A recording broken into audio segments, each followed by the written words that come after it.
the draw to Cuzco was sort of the Andean ruins in the Sacred Valley.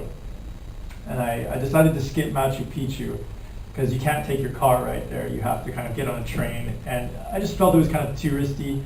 And that, you know me, my like, you know, anti-society, not anti-society, but my like rebellious or hippie view, I try to stay away from the touristy stuff if I can. But the Sacred Valley has sort of like 4 sites, and that's also very touristy.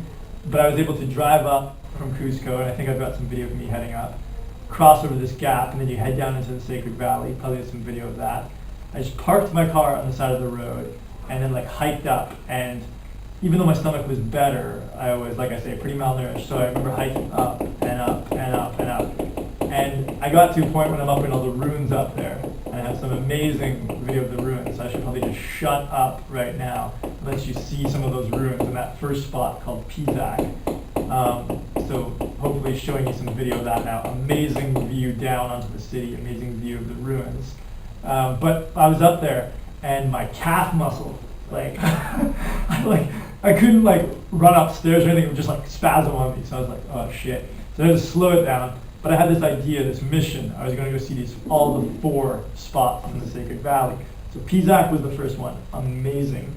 And the next one was Ollantaytambo, which is another site. That one sort of, I parked my car, walked through this little village, then you go up to this, it's almost like an amphitheater of ruins. Like it's not up in the mountains, it's sort of built into a hillside. It's got like steps or levels to it.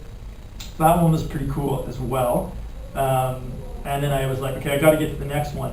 And in Ollantaytambo, I actually saw a guy like running when I was in my car leaving, and he was going pretty good. And this is like 10,000 feet. I'm like, wow, this is interesting for elevation training. So I rolled out my window, like trying to ask him like what he runs or whatever. And it turns out he's like a 2:17 marathoner from Poland or something like that.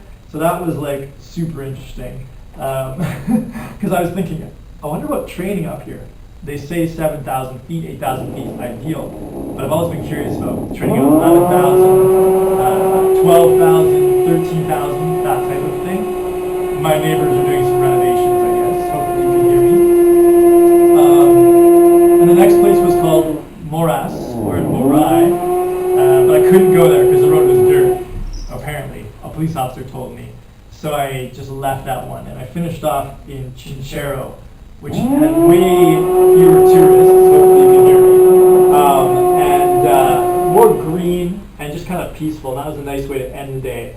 So I have some video of that in Chinchero there as well. And then I returned to Cuzco, stayed there that night, and then the next day had to head to the last city in Peru, Juliaca.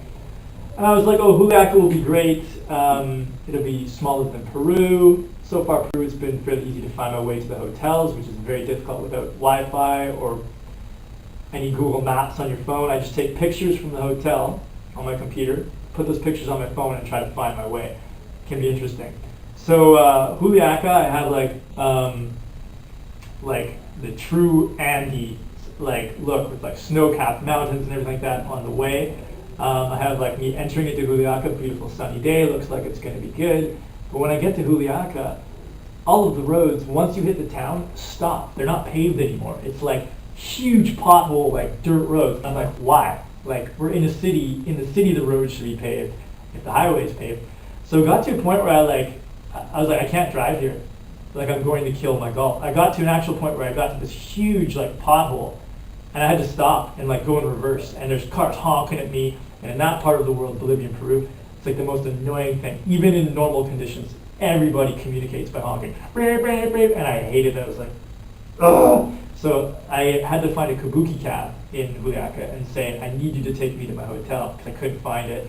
I couldn't drive there. So I followed him, and even that was impossible. I told him to go slow, but like trying to follow him. So finally I get to the hotel, and that was okay. I'm not sure if I have any video of Juliaca, but when I went up for dinner, I met this guy, and he kind of showed me around, and I have a photo of him. He gave me his email, but when I emailed him, it didn't work, so that kind of sucks. But anyway, kind of made like a friend there for that, just to show me around Juliaca. And he said it's like actually bigger than Cuzco in terms of population, which I didn't imagine, and I'm not sure if it's true, but it was a very, very big city And that one's like super high as well, 12,000 feet, so the highest one yet. And it's sort of, from there you go to Bolivia, you have to go by Lake Titicaca. So I guess we'll give you that sort of section next. Me heading into Bolivia past Lake Titicaca and moving out of sort of the Andean area where you have the massive mountains into the Altiplano, where it's like a flat. There are hills, but it's like a flat, very, very high elevation area. That'll come up next.